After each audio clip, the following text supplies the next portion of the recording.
So it's 2:01, which means that we should be on time and it's time to get started. I'll give us a quick run through. My name is Meredith. I'm the Industry Partnership Manager here at Aapko, and I've been working to support the team that have worked incredibly hard on our packaging future. So huge congratulations to the team. I'll just give us a quick run through of Zoom. So like we've been saying before, please mute yourself just for the large number of participants that we'll have on the call. Use chat function for questions. You've all learning how to use chat here. Like we said before, you can either send that out to everyone or you can send a private message to Lily Barnett and Alison or myself if it's a question that you don't want to be shared. Additionally, you can always follow up later with us after the session as well. Okay. Also with video, we love to see all of your faces, but if you do experience any bandwidth or connection issues, we recommend that you go ahead and take that video off, and it should make your connection a bit better. We do have a few other things that you can use with Zoom. So there are reactions. That should also be down at the bottom, so you can give a thumbs up or a clapping sign.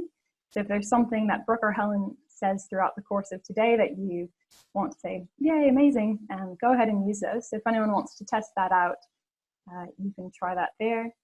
And again, Alison will be here for tech help as well. So that's the reactions button, thumbs up or a wave if that's working for anyone. As we get started here, we'd just like to also acknowledge the traditional owners and the custodians of the land and pay our respects to our elders past and present. So I'm going to go ahead and hand over to our fearless leader, Brooke Donnelly, the Chief Executive Officer for Aapko, to give us a little bit more of an agenda and the run through of what we'll be doing here today. So over to you, Brooke. Thank you, Meredith. Good afternoon, everyone, and welcome to what is technically Aapko's second weekly community meeting. We started these last week when the whole COVID-19 situation happened. We started an internal buddy system, and we thought we would extend that out to the wonderful network and community that is Aapko. And so we had our first community meeting last week, and then this week we thought, what the heck, why should we not use our community meeting to talk about this absolutely incredible piece of work called Our Packaging Future, that we were originally going to launch this with the team at AIP down at the conference in Melbourne. Of course, nobody's going anywhere or doing anything right now, so here we all are online together to have a chat about Our Packaging Future.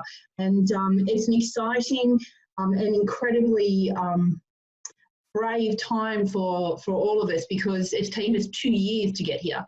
2 years and over 200 people have contributed to this piece of work. It's an incredibly important piece of work.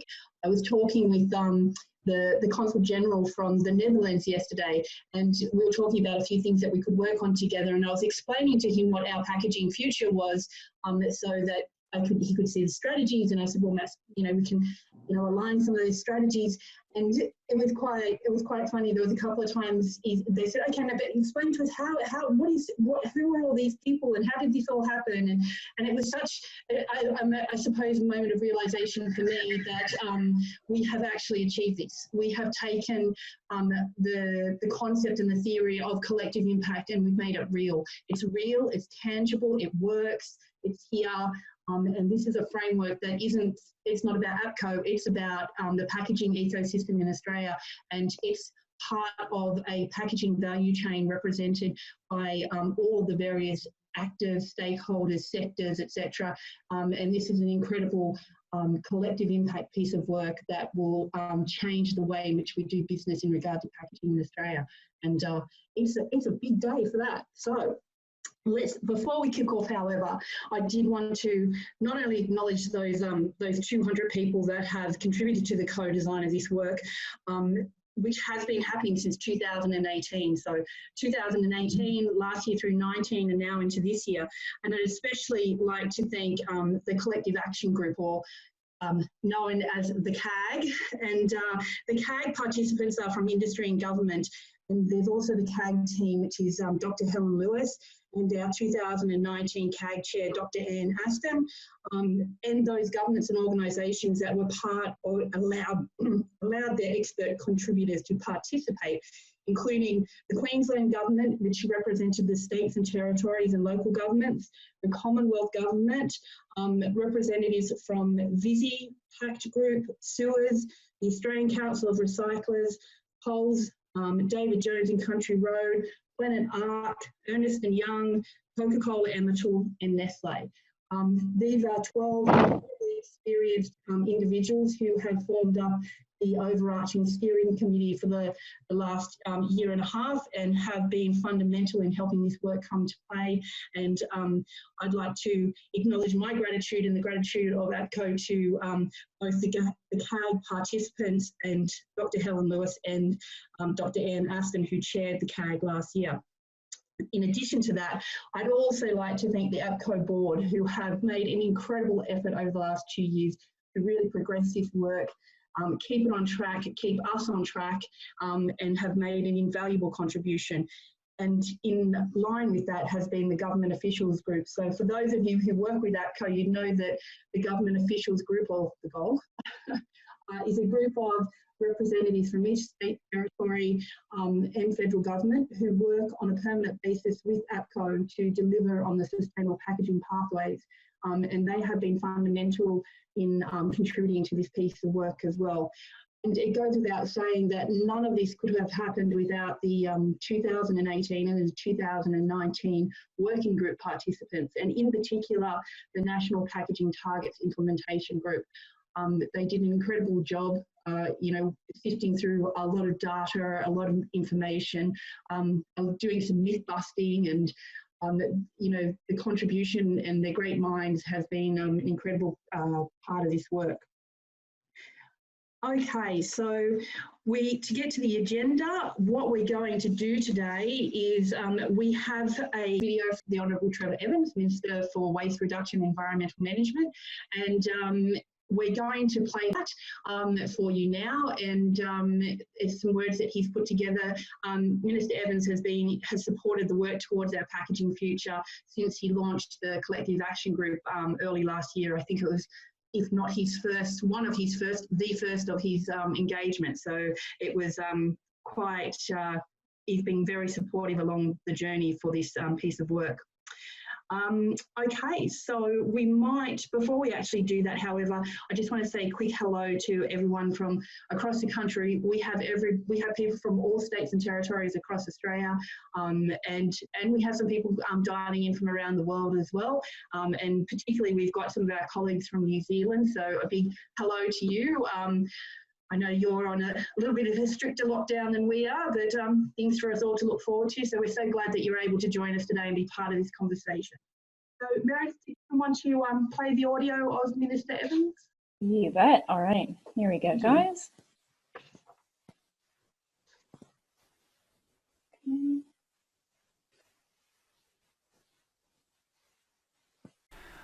Hi everyone, it's Trevor Evans, the Assistant Minister for Waste Reduction and Environmental Management, and it's my great pleasure to be here with you on video, if not in person, to be able to talk about the release of APCO's report, Our Packaging Future. And while I wish I could have been with you in person today, I understand that these are unprecedented and challenging times that we're in, and it's a great opportunity, I suppose, in a sense, for all of us to practice some alternative means of communicating with each other and adopting all of the great technology that's out there. And what a great segue that is, I suppose, for the topic of today. But first, can I say how much I've enjoyed working with APCO and its members and the wider industry on Australia's packaging targets, further to my broader work around improving recycling and waste management and bringing to bear circular economy principles here in Australia. As you know, and as I've said before, governments around Australia and people all around Australia are relying on APCO and its members to take care of that very important plank of our sustainable future, and that is to bring about a more sustainable approach to packaging. So let me now turn to the report that we're launching today. The Our Packaging Future report is all about the data and the insights that we need to reach our 2025 targets. The targets which were, of course, first set in 2018 by government and industry working together. The report has some really interesting insights. It shows that of the 5.5 million tonnes of packaging which hits the market in Australia each year, approximately 88% of it is recyclable. But it also shows that about 49% of it is actually recovered and recycled.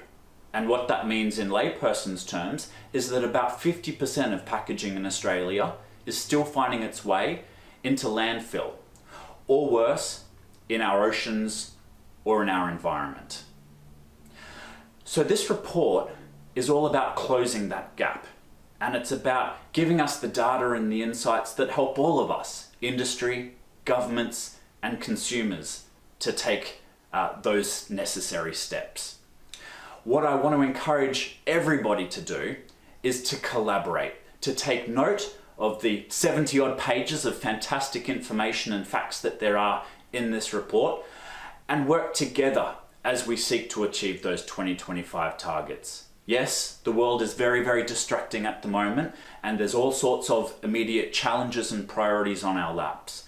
But we also can't lose sight of that future. These immediate challenges before us, we will get through them. And out on the other side of that, those very significant challenges around our environment and our sustainability will continue to be there. So it's really important that we don't lose focus on those long-term targets that we have. And can I say how fantastic it is to see APCO and its members talking about increasing and better defining some of those targets in the future, such as lifting the target for 30% recycled content in packaging up to 50% by 2025. I look forward to seeing everybody in the weeks and months ahead, if not in person, then on video or via teleconference or video conference. In the meantime, I wish everybody the best. Congratulations to APCO, to all of your team, to all of your industry stakeholders that have helped you bring this report together, and everyone, keep up the good work.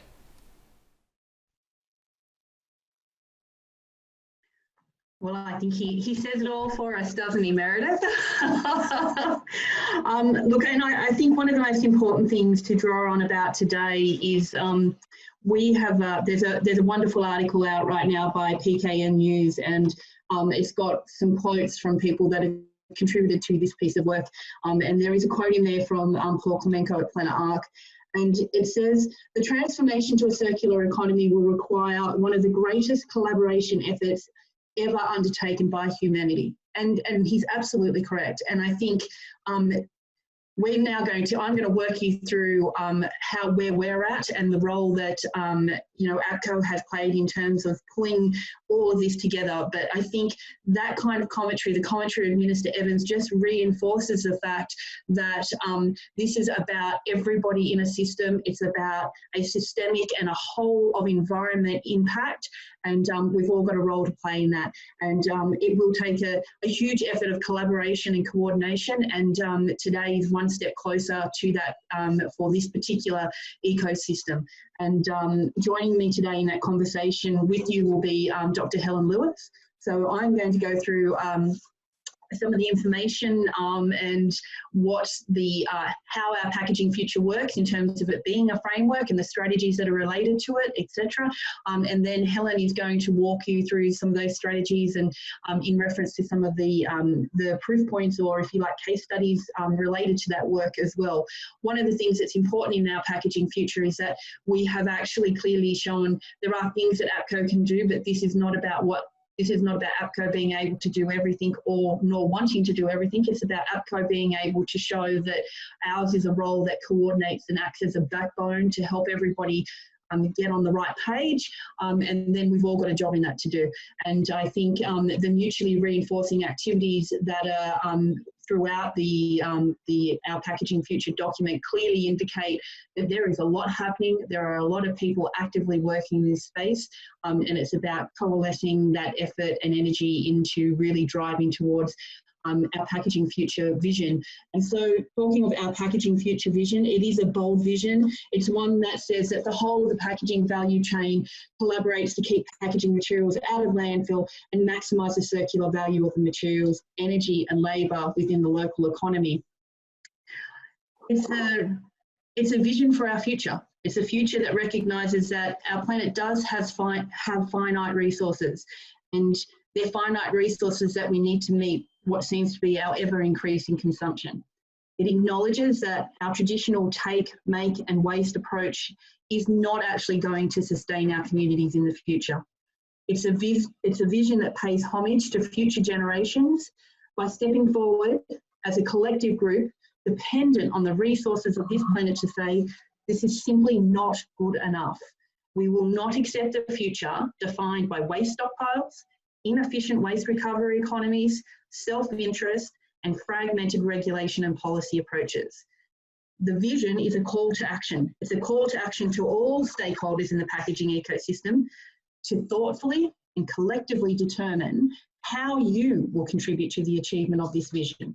How can you work to collaboratively identify the things that are going to work to improve our system, to stop doing the things that are negatively impacting the system, and begin to do the necessary things to implement a significant and sustainable system that is cost effective, world leading in terms of government and community impact, job creating, and has real economic growth. I'm just actually going to turn my video off just to make sure that, that we don't lose anybody here, and I'll keep talking. Okay, so why is the call to action so important? If we look at this particular diagram on the slide, we currently sit somewhere between linear and the recycling economy. So we're not a linear economy. We have moved towards the recycling economy, but we have obviously some inefficiencies in that system, in the sense of, as Minister Evans mentioned, we have a 49% recovery rate. So we're not as efficient as we could be in that recycling economy. And where we're actually trying to head for is the circular economy. And we must make that full transition to a circular economy, because that's a future where packaging materials are a valuable resource, not waste, and their application and their use is maximised in our economy.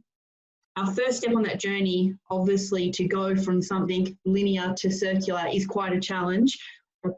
As Paul Klemenko said, one for unknown to humanity before, but to do that, we have to have some key objectives. And here in Australia, when we talk about the packaging ecosystem, those clear objectives and goals are set out in the 2025 National Packaging Targets. So you're all familiar with the National Packaging Targets, which were implemented in 2018, and progress on those targets continues at pace. What is exciting for Australia is that we've already surpassed the recycled content target. We initially had a target of 30%, and our performance is at 35%, and therefore our packaging future sets the tone for the ambitious goal for an average of 50% target for recycled content across all packaging. Earlier this week, we released the recycled content targets to both the average packaging target, which the one is that you see on the screen here at 50%, and we also issued the separate material streams, which are now available for paper, metal, glass, and for select polymers in the plastics group as well. This is in direct response to the request by all Australian Environment Ministers at the recent meeting of Environment Ministers Forum in November 2019. It's an important piece of work, and one that we worked on since early 2018 throughout 2019, I should say, throughout last year and into this year, to be able to make some comfortable decisions around those recycled content targets.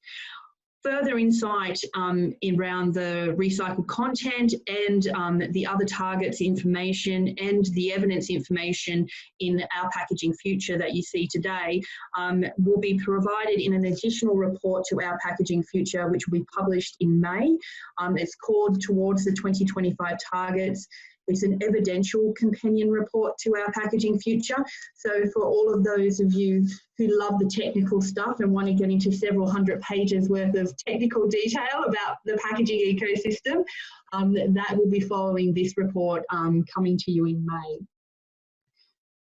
So once we've established the new 2025 national packaging targets, we now move to a discussion on the packaging value chain. So this lovely infographic in front of you, which, oops, I think is cut a little bit off the bottom there, but what it actually shows is two things. It shows the packaging value chain from the activity area.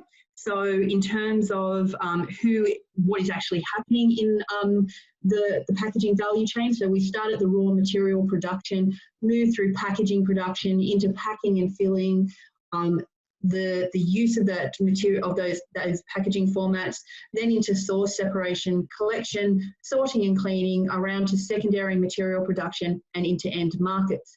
Now, obviously, each of those activity areas also have key stakeholders who are related to that area and have roles and responsibility, obligations and activities that they carry out in each of those sections.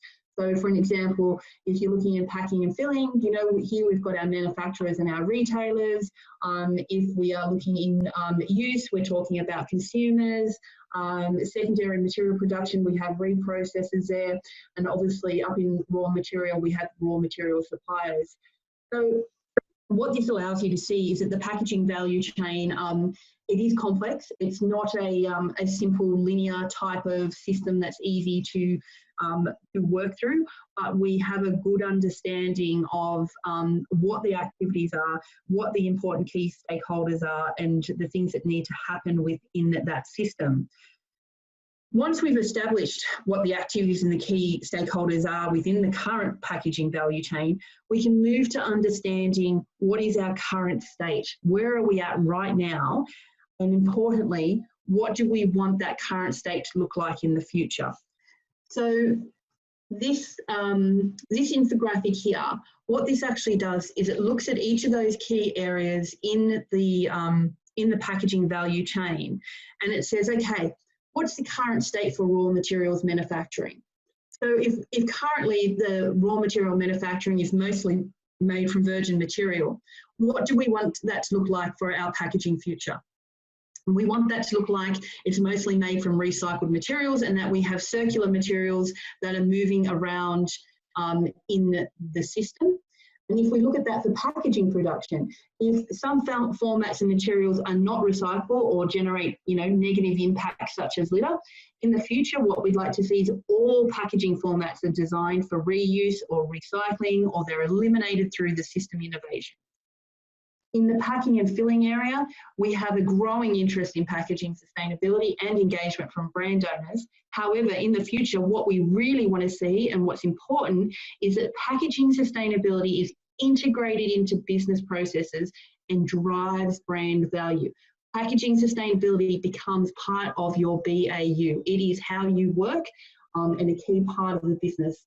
That's what we're driving for as a future state for the packing and filling space.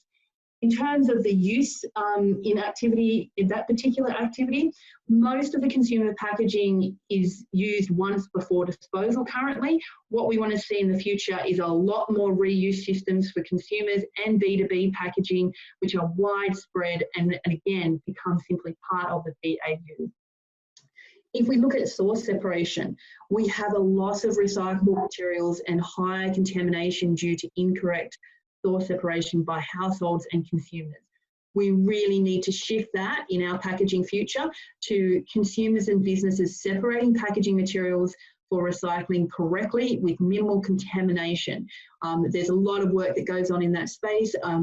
Most of you would be familiar with the Australasian recycling label and the work of APCO and Planet Ark in driving consumer education.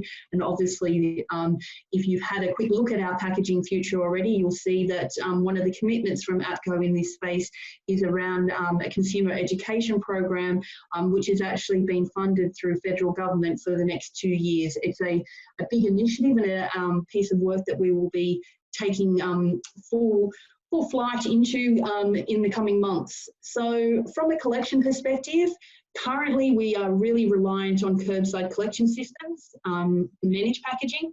What we want to see in the future is curbside being supplemented by extensive drop-off and take-back systems. This is actually a really exciting part of the work around understanding how we can expand out closed-loop systems.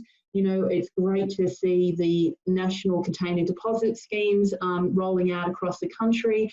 APCO is now working with those particular sector stakeholders to look at how we can effectively do that on a national landscape, and you know that will give us some interesting insights as to how we can really build this curbside, build beyond curbside, and supplement that with these drop-off and take-back systems as well. In sorting and cleaning, we have sorting facilities that generate products with low or negative value and significantly high processing costs. What we want to see in the future is sorted materials that meet a well-defined specification for new, expanded and diverse end markets. This is a really important thing about part of the system to make viable and sustainable and to get the economics right, is to make sure that we're creating high quality, high value materials at the end of life. In terms of secondary materials production, right now we have insufficient facilities to reprocess material in Australia, especially in regard to plastics and plastic materials.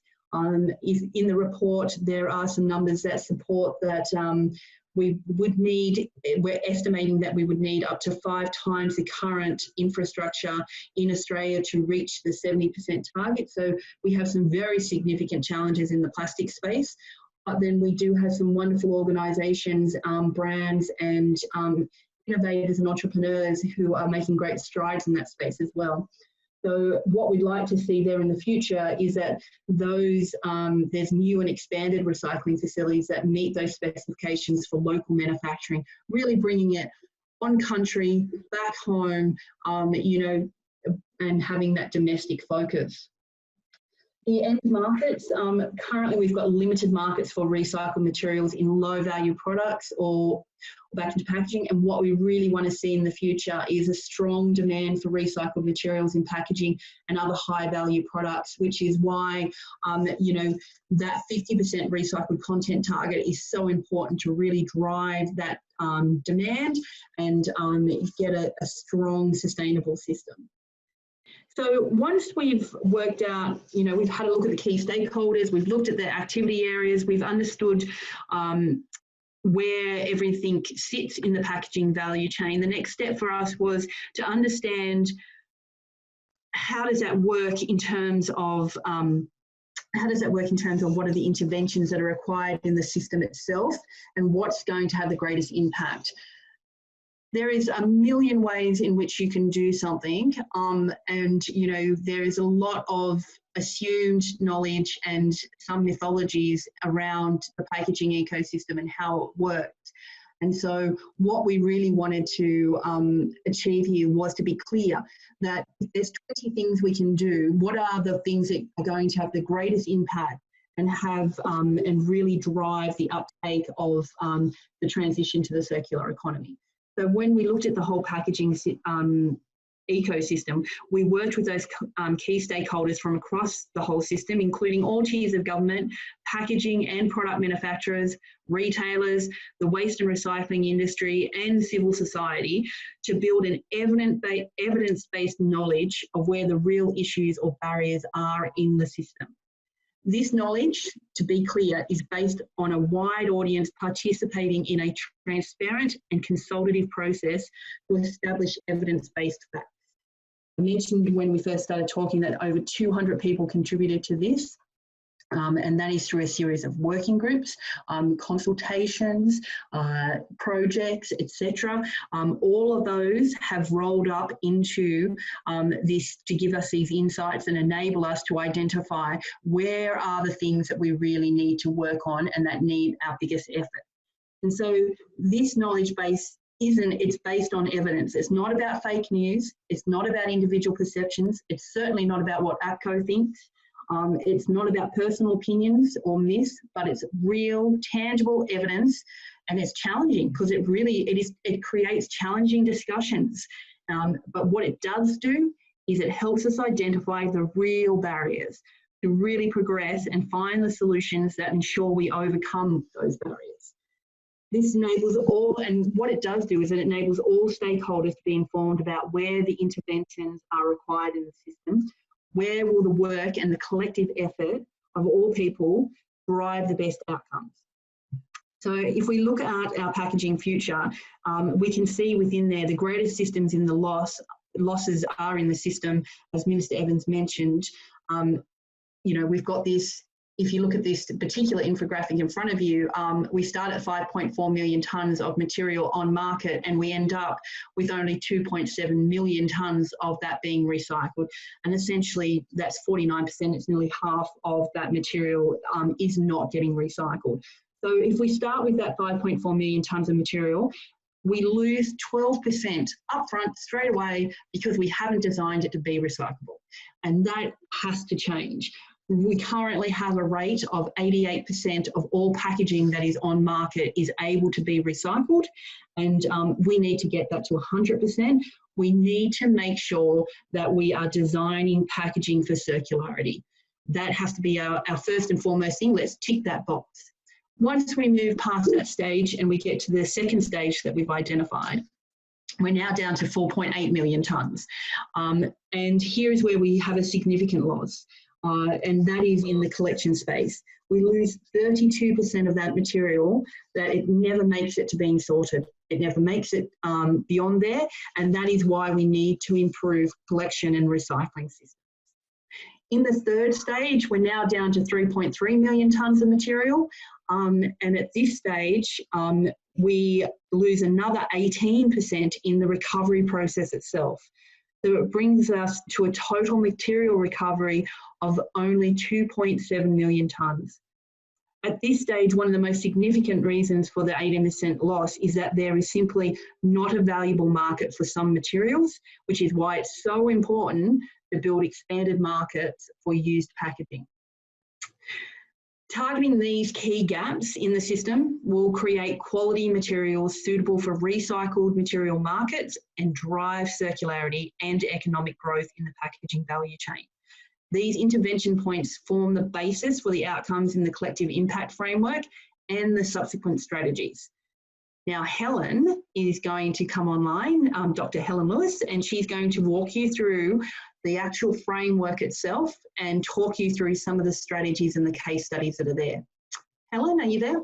Yep, thank you, Brooke, and hello everybody. I hope you can hear me okay.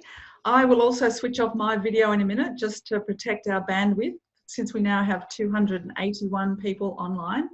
I'd just like to, before I start, just once again reiterate our thanks to everyone that was on our working groups last year and in 2018. It's been a pleasure working with you all, and you've played a very important role in developing the framework. Okay, so I'll just start with an overview of the framework and then I'll go through them in a little bit more detail. But first of all, this image here shows you the snapshot. There are three outcomes that Brooke mentioned on the left-hand side of your screen. One is packaging designed for circularity. Number two is improved collection and recycling systems. And three is expanded markets for used packaging. The first outcome, shown in maroon there, supported by 5 strategies: reduce packaging through design and innovation, phase out problematic and unnecessary single-use plastic packaging, increase the proportion of reusable packaging, design for material recycling, and design for compostability. So those strategies support the achievement of the 3 targets shown on the right-hand side of the figure: So 1.3, 1.4 and 1.5 clearly support the target to achieve 100% of packaging reusable, recyclable or compostable. So will phasing out problematic and unnecessary single-use packaging. As Brooke said, we've identified around 12% of packaging that's currently not recyclable or has poor recyclability. We need to eliminate, reduce or redesign all of the packaging formats in that category. Strategy 1.4, design for material recycling, is also critically important to achieve the 50% content target for packaging. Design for material recycling will help to ensure that packaging can be collected, effectively sorted, so it gets all the way through the MRF or beneficiation, and then reprocessed into a material that meets quality and performance standards for packaging. The second outcome is improved collection and recycling systems, supported by 4 strategies: standardised curbside collection systems, expand drop-off and take-back systems, improve the infrastructure for sorting and recycling, and importantly, educating households and businesses to source separate effectively. Once again, these support several targets. If we just look at the 70% target for plastics, for example, we know that an increased focus on design is really, really important. But while 75% of plastic packaging is already recyclable, only 16% was actually recycled in 2017-18. So strategies to increase the rate from 16% to 70% needs to include standardising what can and can't be collected to minimise confusion, providing more drop-off and take-back systems to supplement curbside, expanding our capacity for reprocessing, and making sure that we all know how to recycle. Our data shows that a lot of recyclable material, as Brooke said, is thrown into a bin immediately after use. Outcome 3 is expanded markets for used packaging. There are 2 strategies. The first and very important one is to increase recycled content in packaging. The second is to increase the use of recycled packaging in other products and civil construction. The framework does have a strong focus on recycled content to achieve the new target for 50% content across packaging, but we have to acknowledge that not all packaging can go back into packaging. So we need a concerted effort to grow other end markets. As many of you would know, soft plastics is a case in point. We know that with current technologies, the ability to process these back into packaging is extremely limited for technical and food safety reasons. Innovation will make it more feasible in future, but at present we need to support other value-added markets such as asphalt additives to extend the life cycle of roads. In the framework, we've highlighted a lot of examples or proof points to show how strategies are already being implemented, and I'd just like to highlight some of these as we go through each outcome. The first outcome, as I said, is packaging designed for circularity, supported by 5 interrelated strategies. 1.1, reducing packaging. We know that many APCO members are already doing a lot of work in this area. One of the case studies in the framework is Sheridan, who have trialled a new minimalist packaging format for one of their ranges of towels. A trial in 2018 replaced the large cardboard inserts with a small tearaway card inserted during the manufacturing process, which is then removed by consumers. The response from customers was so positive that the optimised packaging is now being rolled across the whole range. Sheridan estimate that this will eliminate 600,000 pieces of card and reduce their use of fibre packaging by 19 tonnes per year. Phasing out problematic and unnecessary single-use plastics is a priority. That's 1.2. We know shopping bags have been a big focus for years, and in mid-2017, Woolworths and Coles announced that they would remove single lightweight plastic shopping bags from their stores. The National Retail Association has estimated an 80% reduction in consumption of bags since then, or about 1.5 billion single-use bags, so 1.5 billion. Aldi has never given away free bags. Strategy 1.3 is to increase the proportion of reusable packaging. Australian company and working group member Keep Cup has already transformed the takeaway coffee service, but now we're seeing innovation starting to continue in other applications. One example is Woolworths, who has partnered with TerraCycle to offer the Loop service, which is providing products in durable and reusable containers rather than single-use packaging. When finished with the product, the packaging can be collected, cleaned, refilled and reused in a reusable tote bag. There are many examples of design for material recycling, strategy 1.4. Carbon black, for example, has traditionally been used to colour black packaging, but the light absorbing nature of the pigment meant that near infrared detection technology used in MRFs was unable to detect the type of plastic, sending many recyclable materials to landfill. Unilever has developed a new black pigment that can be detected by NIR scanning, which means it will soon be viable for these plastics to be sorted for recycling. The technology is being rolled out across all Unilever's black plastic packaging and shared with their colleagues in the industry.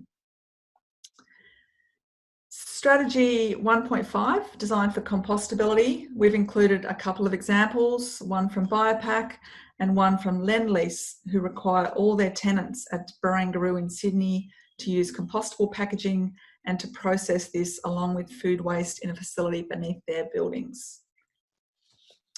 Outcome 2 is improved collection and recycling systems.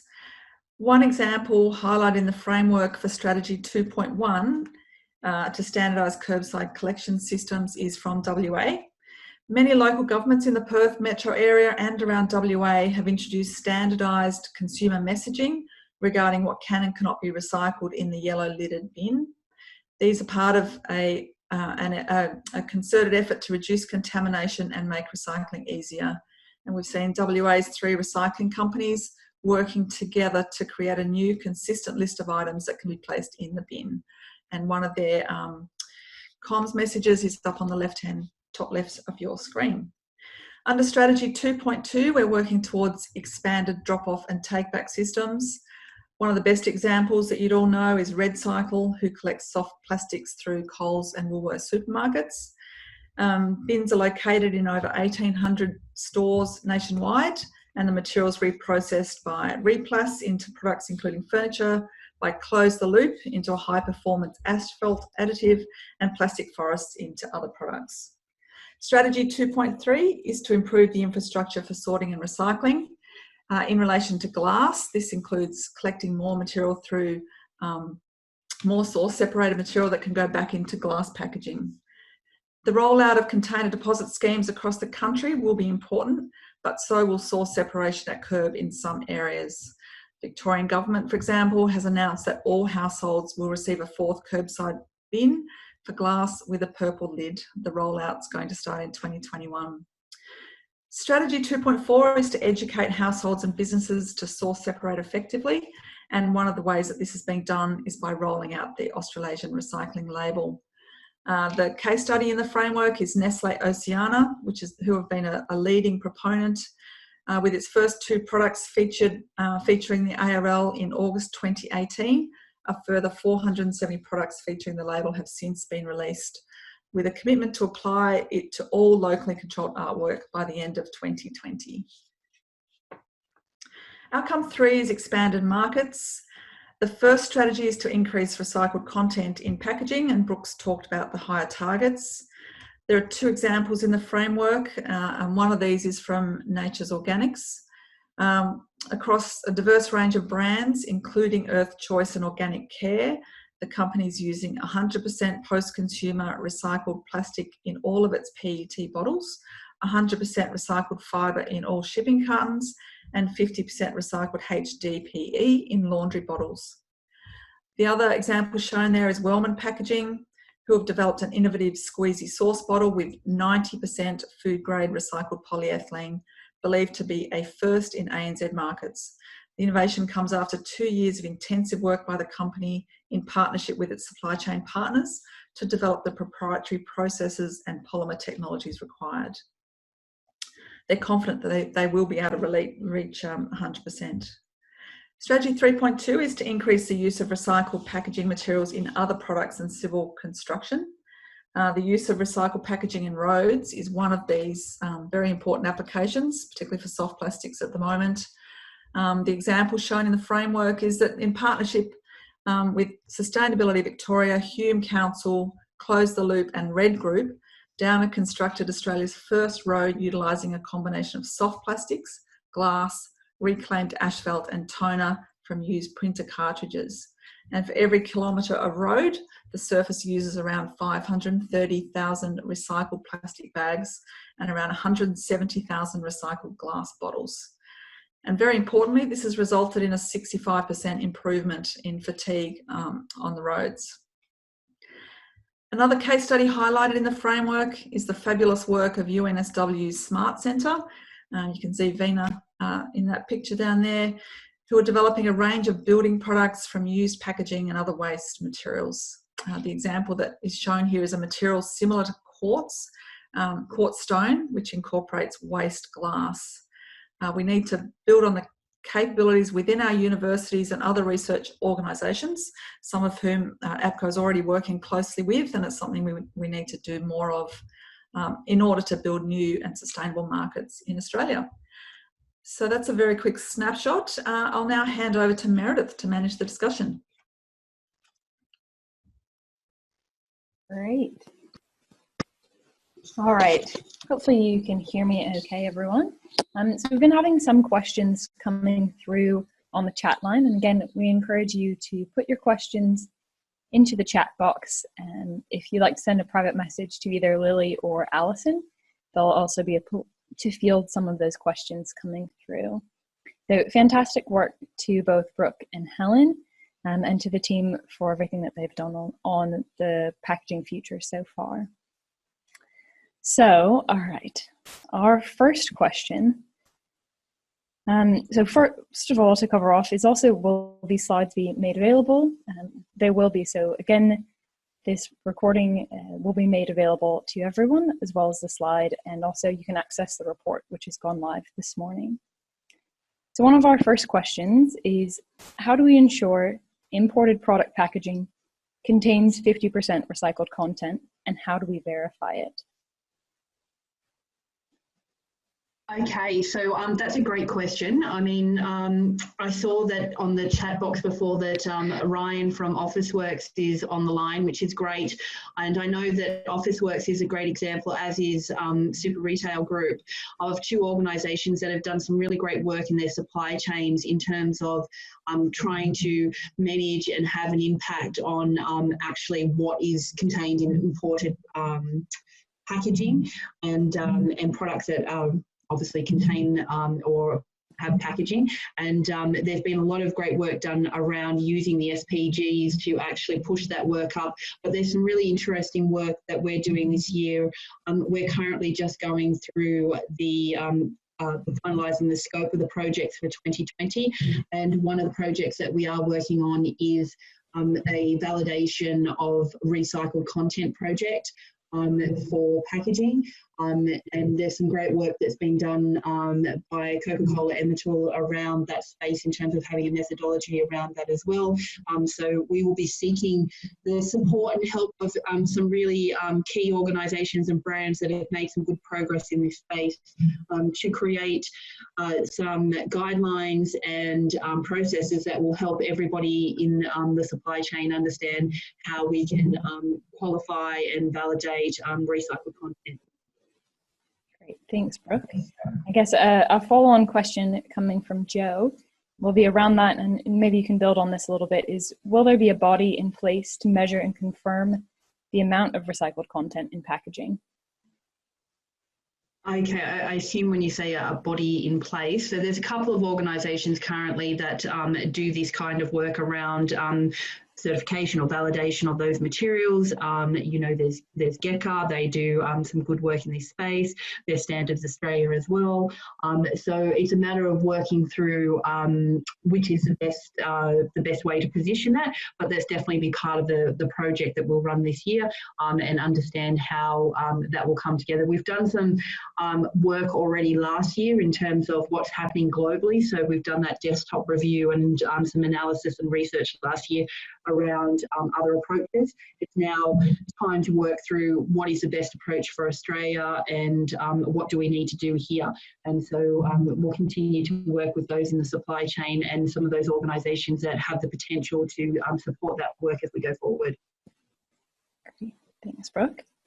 All right, so we have another question coming through on a bit of a different topic, and this might be one for you, Helen. So do the numbers in the areas for opportunity graphic include compostable packaging? And if not, do we know the impacts of these numbers if we include compostables? Sure. Yes, they do include compostable packaging, but the survey that we did for 2017-18 estimated the amount of compostable plastics in particular at around 1,000 tonnes.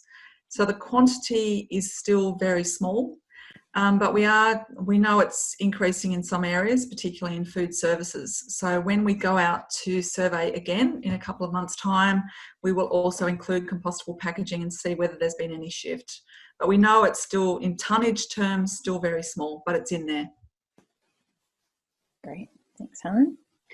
And Meredith, I might just add to that while we've got everybody online, those of you who are working in material recovery facilities or in the waste and recycling industry, we are very grateful for your support and help in gathering this data and information, and we appreciate that the current circumstances, there are priorities that need to be met, but we'll be coming out in the next couple of months to reset the numbers for the new year, and we would very much appreciate your support and assistance with that. So if it's something that you would be able to help us with, we would love to hear from you, and we would very much appreciate working with you going forward as well. So just a heads up to everyone, if we give you a call in a couple of months' time, I know that Helen and the team would be very grateful for your assistance at that point. Exactly, Brooke. It's all about that collective impact. So thank you. We have another question. This one's coming in from Nicholas. So, will there be a suggestion box on the APCO website for potential research problems to pass on to universities? That's an interesting question. We are redoing the APCO website in the process. We are actually just doing a new Aapko website, so we could have a suggestion box. One of the things we're looking at is we recently launched the ANZPAC Plastics Pact, and within that we are creating an innovation and research hub specifically for plastics. It will be called the Circular Plastics Research Initiative, or the CPRI. And as you know, Nicholas, once it has an acronym, it's real. So we're building that this year, and that's where we're coalescing the work that we've been doing in the last couple of years with various institutions and universities to try and coordinate the effort between universities, governments and industry to really make sure that the research that's being carried out is able to have a commercial value and actually contributes to the resolution of the issues. So that's what's happening in the plastic space, but there's no reason that that can't also expand out to other packaging materials as well. But if you have some thoughts, Peter Brisbane, our Government Partnership Manager, and myself have been working on and Helen Lewis as well, we've been working on the CPRI. So we would love to hear from you, so feel free to drop us an email and we can catch up and have a chat about that in a bit more detail if you like. Great, thanks, Brooke. Another question coming in, so are curbside collection systems being unified across the states and territories? Or are there still issues getting national consistency for waste collection? You know, it's an interesting question. I was down in Canberra, probably 2 months ago now, and with the Business Council of Sustainable Development, who were holding a panel there in Parliament House that day. And whilst I was waiting to go into the panel discussion, I was sitting there doing some emails, and a group came around, a tour group came around, and there was a tour guide who was explaining all about Parliament House and Australia and the government in Australia and things like that. And I was sitting there and he was explaining to these, there was about 30 school kids, and he was explaining about the federated nature, federation, and, you know, the nature of how difficult it was to initially get federation because, you know, I think it was the Victorians or the New South Wales people, I'm not sure which one, but he mentioned one of them, you know, was resistant to the federation of Australia as a country. And I was listening to this, and you know what, we still have the same challenges these days, and it's the challenges of any kind of federated system where you have states and territories and in the Commonwealth, and there are many great things about that system. One of the challenges is, as you say, harmonisation. So what we attempt to do in our work is to create consistency across a national landscape. And that's why a body like APCO and agencies like ours that work with government and industry are important, because they actually help enable that consistency. It is very difficult. I quite often will have somebody say to me, oh, well, we'll just go talk to government. Well, that technically means you've got to talk to 9 different people. So it is a challenge, but it's also a great benefit, because especially when you have a model like the Australian Packaging Covenant and the NEPM, where you've got the states and territories and the Commonwealth that work together, that's an incredibly powerful mechanism, because you have the ability to work closely not only with the Commonwealth, but with the states and territories as well. So I mentioned when we were doing, when I first started, that to thank the government officials group, and the government officials group is a great example of that. That's where you have each state, territory across Australia represented, plus the federal government, all sitting down together with APCO and talking through the issues that we have. And so the opportunities for finding that consistency, and everybody wants to try and make things as efficient as they can, but it's a process, and we work our way through it. Absolutely. And just a bit of a follow-up question on that one too. It's asking, what is government doing to support education around recycling? Well, I mentioned when I was presenting that we are kicking off the education program. So last year APCO we're providing some funding, which has come through just recently, to support a 2-year program for education around a range of things, including consumption, reuse, recycling, to support the further pushing out and consumer education of the ARL, the Australasian recycling label. So there's a whole, we're just working through the strategy and the deliverables for that program now, and it's kicked off in the next couple of weeks. We've already started working through the strategy, so that part's done, but we'll have 2 years of delivery under that particular project as well. So it will allow us to do what we've been currently doing, but a little bit more in terms of those kind of areas around reuse, consumption, recycling, education of, how to manage recycling, etc., all those sort of things. So lots more information to be out there in the world over the coming 2 years in relation to that program, and we're very excited, and we are very grateful and acknowledge the Commonwealth Government support, financial support. It's not something that the Packaging Covenant has had for some time from government, so we were very grateful to be considered for that, and acknowledge their contribution. Fantastic. Thanks, Brooke. So next question, this might be one for you, Helen. So is there an Australian standard proposed for compostable packaging? There are standards for compostable packaging, which can be certified through the Australasian Bioplastics Association. So that is to say that something has been made from a material that can be composted either at home or through an industrial composting facility. So APCO is very keen to promote those standards and ensure that anyone that's designing packaging to be compostable has it certified against one of those 2 standards. Great. That's actually, Helen makes a really good point, and it's a very important thing. If you are looking at compostable packaging, first of all, be aware of where it's positioned in the hierarchy of the waste hierarchy. It's not your first choice, and it's not the highest order priority. Avoidance, reduction, reuse, and recycling come before that. And then if all of those options are not open to you and you decide to go with compostability, or compostability for the right reasons is the right choice for you, then make sure that you are getting what you are paying for, and you are actually getting a certified to Australian standard compostable packaging.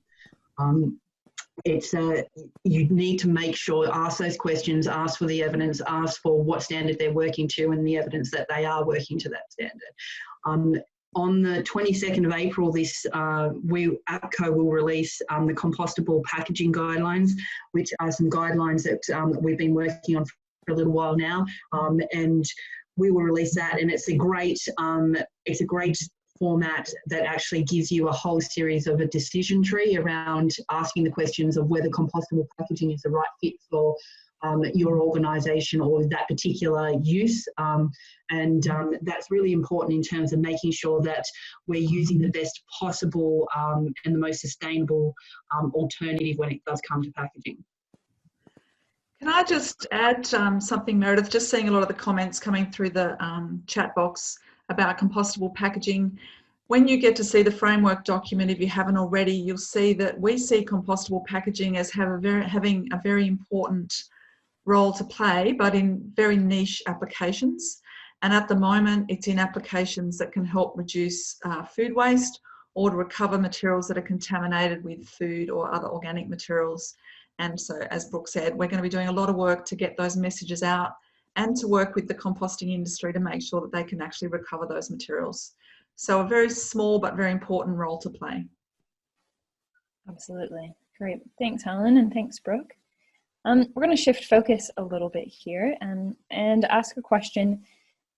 So one's coming in on, has the definition of problematic and unnecessary single-use plastic packaging changed as a result of COVID-19? For example, packaging fresh produce. Well, I don't think the definition has changed. The circumstances have changed. That doesn't change the definition. And the reality is we are in exceptional circumstances that require exceptional actions. And we all know with the demand in supply chains now, it's really, whatever, packaging is available is what's being used. And that is because we are in what is broadly considered to be wartime-like conditions, which present us with exceptional circumstances. So I don't think it changes the definition of single-use plastics. And we delivered a paper late last year in December that set out all of that information around the definitions of single-use plastics, and I would encourage anyone who's interested in that space and who has not read that document to do so. And perhaps, Meredith, the team could send that link for the single-use plastic document that was released at the end of December. It's a great document. It's also got in there not only the definitions, but also a methodology for assessing packaging and some information from a global perspective, and some very useful information about what's happening at a state and territory level as well in terms of regulation. So I would recommend that to anyone who's interested in the single-use plastic space. And I think we need to, we don't need to throw the bath and the baby and the water and everything out the window. The definitions are similar, are the same, and we're not going to change them now because we're in an acceptable circumstance. So I think we continue forward, and we continue forward with the work, much like what we're doing today with our packaging future. We need to continue to move forward and progress and do the work that's important. Absolutely, Brooke. And we talked about that a little bit last week at our community webinar, continuing with the great work that needs to happen. Another question that's come through here also around the coronavirus is, what impact could the current COVID-19 shutdown have on progress towards the 2025 targets? Well, I think our intention is that things still move forward, and today is a perfect example of that. It hasn't slowed our progress at all. If anything, we have adapted and have been agile enough to pivot and do our business in a different way, but it doesn't stop us from progressing towards the 2025 targets. And I think the delivery of our packaging future is a perfect example of that. The fact that we will also deliver compostability guidelines on the 22nd of April, that we will have the evidential companion report to our packaging future out in May, that we had the expression of interest for the Anzac Plastics Pack out this week as well, plus the recycled content targets. I'm not sure if we could do any more with a COVID-19 protocol issue or not. So it's very much full steam ahead and continue to move forward. we will need to address, obviously the priority now is about food and safety and people's safety. And so we may need to, you know, flex and change and reprioritise some particular pieces of work, but that won't stop progress towards that work at all. And I think that's an important thing that we need to continue to do. And I think Minister Evans mentioned that in the audio that we heard earlier on, that we need to continue to work, we need to continue to progress towards important objectives like the national packaging targets. Absolutely. And Helen, you can probably reflect on that a little bit as well from the working groups of last week, and I think even the participation from our wider APCO community. Sorry, what was the question, Meredith? Oh, you can probably reflect on that a little bit as well. So the work continues. Oh, absolutely. Yeah, absolutely. In terms of our working, yeah, we've just shifted our working groups. We designed a fabulous interactive large group process for our working groups because we had so much interest in being on the working groups. We've changed the way we do that. We trialled the Zoom process with virtual breakout rooms, thanks to all of you who are online that actually participated in our experiment, but it worked and we got a lot of great discussion going. So yeah, we've just changed the way we work. Exactly. So we have another question coming in. So this one comes from Steve. Steve asks, the current ANZ food contact standards for plastic packaging, AS 2070, are out of date and not in line with the current changes in regards to recycled content. How do we address this?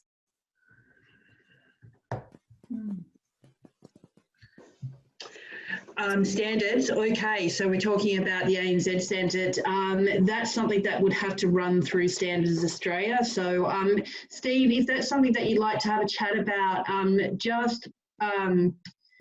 if you can get in touch with myself or Meredith and the team, and we'll put you on to the right person. We can have a chat about that. We talk to Standards about quite a few different things, so happy to progress that conversation if you like. Yeah, so Brooke, just on that, the reason I've asked that question is that the current standard is from 1999, so there is no stipulation in the standard around recycled content. It's assuming virgin material, so and that is the main standard that we test to in Australia. So that's why it's something that it needs to be addressed urgently. Because it's creating confusion in the industry. Okay, we will definitely put that on the agenda then. Thanks, Steve. Steve, it's Kelvin from Next Tech. We've had the same issue over and over again, and it's been looked at a few times without success so far, but perhaps now is the time. Well, we shall take a run at it, gentlemen, and see how we go. All right. Well, thank you, everyone, for the questions. And we really appreciate everyone coming on. Brooke, if you have any additional questions, anyone else out there, please feel free to email that through to us. So aapco@packagingcovenant.org.au. Again, this session has been recorded and we'll be putting it up with the slides and our Packaging Future document, so you can access that in the next few weeks or so. Brooke, would you like to say a few words to just close us off this afternoon? Yeah, absolutely. A big thank you to everybody for being online and staying online, and more importantly, just a quick couple of things. As I mentioned, there will be a companion report for the Our Packaging Future, which will be out in May, which is where all the fun technical stuff sits. So if you're into that kind of thing, look forward to that. Also, as I mentioned, we will have compostability guidelines out on the 22nd of April. We're just working with our friends at AORA and ABA on that work right now.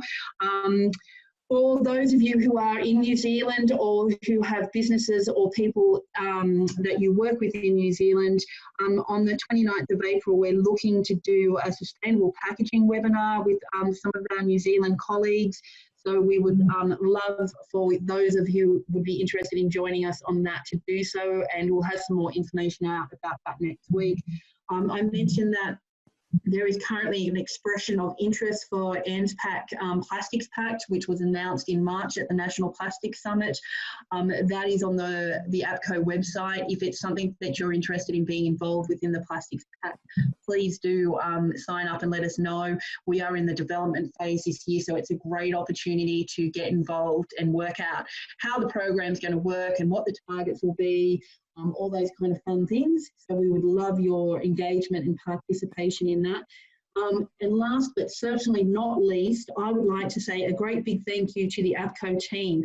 They have done an incredible piece of work here in terms of our packaging future and all the things that I mentioned that they're delivering on right now in the middle of a global pandemic. And we are ever grateful for their contribution and effort that they make. And to all of those that I acknowledged initially when we first kicked off who've contributed to this piece of work, thank you, and stay engaged, stay safe, and we look forward to speaking and seeing you all soon. Thank you very much.